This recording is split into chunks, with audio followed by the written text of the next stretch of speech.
Let's do part 2 of this video looking at diode circuits with triangle waves sent through them. Quick review: before we had a single diode resistor and voltage source circuit. Its waveform looked like this. The diode is either on or off.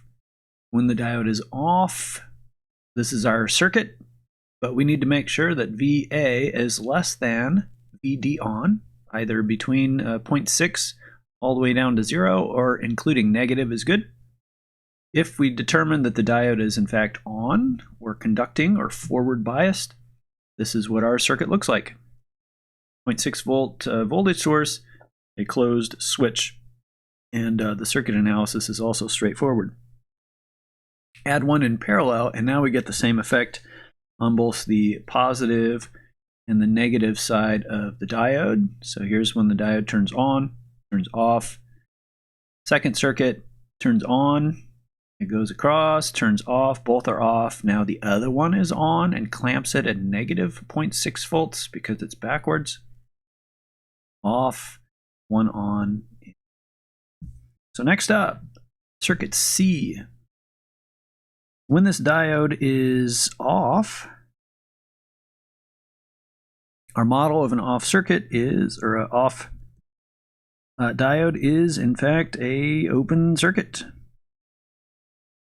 This one I can analyze right in my head. This is here to here is VC. Remember, C is a node voltage. This is 0, so here to here is also VC. Label that here. And at this point, I don't care about the value of the resistor. This is always 0. Be careful. The voltage across the diode is this way, VD, VD4 here. And we need to make sure that VD is always less than 0.6 volts. That's what we're using as our on voltage for the diode. If it is, if this is true, then we say the circuit or the diode is off, and this is VC is always 0. When the diode is on, our circuit looks like this. Voltage source, here's a resistor. Be careful, we have to get the pluses and the minuses in the right spot. Anode is on the left, cathode is on the right. So plus, minus 0.6 volts, and this is VD on. Let's see, this is VC. And then also this is ID, current through the diode. And actually we can do current through the diode as quite easy. This is node 3, this is VC. What is the current through the diode? I don't know because it's a voltage source. I don't know because it's a voltage source. But I do know what VC is. VC is V3, be careful, get your signs right, minus 0.6. Okay, divide by R3, and that is ID. Okay, ID needs to be positive. I will put a question mark here. I'll also put a question mark over here because that is our check after we've guessed for the circuit. Let's go over to our plot. And if you figured out why it's 250 hertz, 250 hertz is a 4 millisecond period. And we can go 1, 2, 3, 4. 4. This is time in milliseconds. 1, 2, 3. Frequency doesn't really make a difference for this because we don't have any reactive components except for down here. All right, when the input voltage is 0 or V3 is 0, what do we expect the diode to be, on or off? So if it's 0, the left side is 0. If this is off, this is always 0. So we have VD equals 0 in this solution. Is that less than 0.6? You betcha. All right, so we're just going to say that the diode is off. And in fact, it's going to be off until 2, 4, 0.6 volts here. So right until there, it's off. Diode is off. Means our V out just stays 0. Be careful. VC is VC. VC is 0 the whole time. Okay, as soon as VD gets to be at least 0.6 volts, the diode is going to turn on. We have, let's say 0.6 volts is V3 right at this point that we're at. Minus 0.6 is 0, divided by R3 is a kilo ohm, and we end up with ID is 0, and that's true. ID equals to 0. As soon as V3, the triangle wave, gets larger, this number goes positive, we get a positive current, and we're good. So we're going to be in on mode all the way across, and in fact, we're going to go all the way out to right here. And we know that it's going to go back off because these are the same input voltages. Okay, so what does the circuit look like here? We already solved that. VC is V3 minus 0.6. That's really great. So this is V3 minus 0.6, 0.2, 0.4, 0.6 here, and then this is, it's going to 246. Okay, so put that in here. 6, it's going to go to 0. I'm freehanding this. And we figured this out, this whole quarter cycle. So the input, it's like we cut out the middle part of the waveform and shrink it down that way. Kind of interesting. What happens when the input voltage goes negative? Well, V3 goes negative. Is VD less than 0.6? Well, this is 0. It in fact is off. This voltage now gets negative. So VD is now more negative than it has been ever before. And that's it. Never will this ever be true as long as the input voltage is negative. Okay, so this whole time, from this point all the way until we repeat again, which is going to be 246 right here, the output is just going to be 0. Or VC whole time, and then at this point we repeat. So it's still off. As a reminder, we turn back on. 246 below, and there we go. Totally cook these numbers to make them easy to find on a plot. Our solution for C. Let's look at D. This is where it gets exciting. The problem with this is you have to remember how capacitors work. So this is a little bit of a review. I want to just cover this up for a second. Don't you see that C and D are the same circuit? I like it. So when this is off, our circuit looks like this. Nothing. The diode is an open circuit. Over here we do have this resistor. Don't forget about the capacitor. Okay. And then this is VD. Careful, this is V node D instead of voltage across the diode, which I like to label with an uppercase D. Just be careful with that. So this one, VD, needs to be less than or equal to, question mark, 0.6 volts. When it's on, this is a 0.6 volt voltage source. Looks like this. I put my pluses and minuses in afterwards. Capacitor, here's VD, plus minus this way, and I need to make sure that this current, which is ID, is greater than or equal to 0 amps. I put a question mark here because that's our question. If this is true, then our diode is on.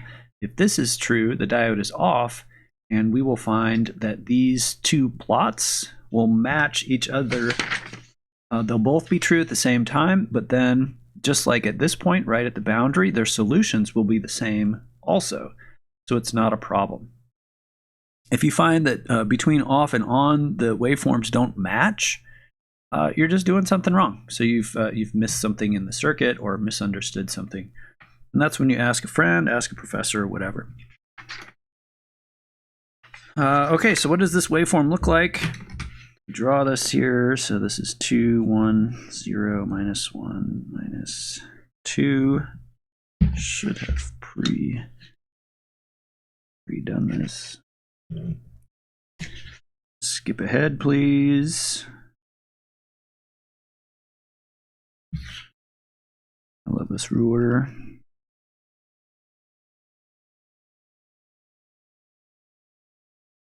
Okay.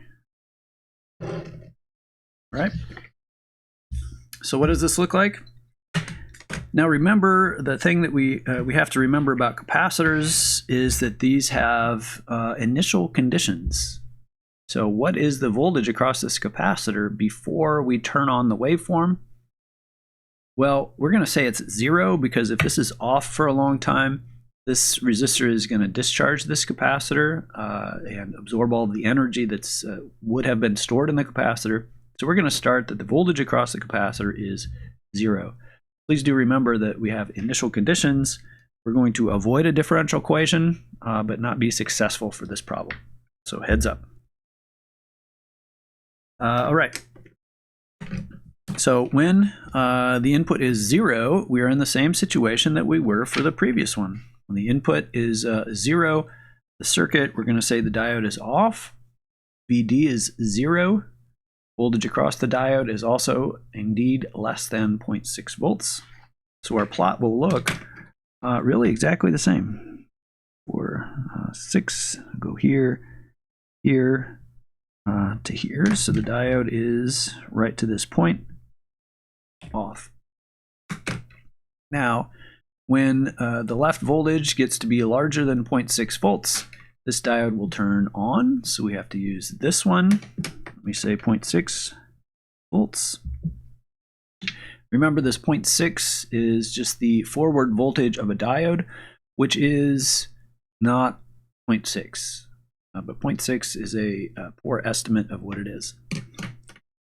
Class time today, we're doing this in a circuit simulator. So what's next? Well, this solution is, what is VD? Well, in this situation, VD, the D on the right side, is merely V4 minus 0.6. The capacitor has nothing to do with that. That is wonderful news for us. So VD is V4 minus 0.6, which is exactly the same that we had last time. So V4, I'll start it here, 246 here, and during this entire interval, it's like that. That's awesome. All right, here's where we have a problem. Now, if the input starts to go down, we do have this condition that it's like this, and V4 is minus 0.6, but remember, the diode current must be positive. While we were increasing, current was flowing through both the resistor and the capacitor. We have KCL here, so I C and I'll call it 4 for resistor 4. Okay. If this input starts to go down, we can have current going the opposite way of this capacitor. And in fact, if we need this voltage to decrease, the only way that VD can decrease is if the capacitor current is also negative. Hard and fast rule. Current through a capacitor is C dV dt. So the only way to get the current to be negative through a capacitor is to have the voltage across it have a negative slope. Well, if current can't go negative, some of it could go through this resistor, But eventually, if this is fast enough, see how there's some timing issue in here. But we'll just say this is not enough current to go through here, so we can't go through here. We can't go backwards through this diode. That means we have a no. And then this voltage will decrease. This one will stay about the same, at least for a short amount of time. It will decrease. In fact, it will decrease like this as an exponential from an initial down to 0. During that time, that diode will be off. So right here, diode is off. And then what we're left with is we're left with this situation. The voltage source here is now irrelevant. And the input voltage, or the voltage at node D, will decrease as an exponential. In fact, it'll be e to the minus t over RC, t over tau, time constant. We know the exact shape of that because we know the time constant. And what does that look like? Well, let's come over here. So we have this point here. This is when it comes back up. Okay. This is on. When it's off, this waveform right here will look, if this is faster than the time constant, because we have two slopes here. We have the exponential and we have this slope. Let's just assume that this time constant is much longer than this slope. So we will have a waveform that looks like this. And it will, how far this drops totally depends on the time here and the time constant. So this is exp minus t over rc with some constants in front. So this is 0 here. This is the initial condition, which would be, in fact, 1.4. So this is 1.4 volts times exp, exactly that curve. I don't know the time constant, or we could figure out this time constant. It's 1 kilo ohm times 3.3 microfarads. I'm going to skip that for a second. And that's what this looks like. Back here, exponential down in some way, so off. You notice that the diode is only on when the input is above the output, you might say, and increasing. As soon as it starts to decrease, we have another situation here. All right, thanks for watching.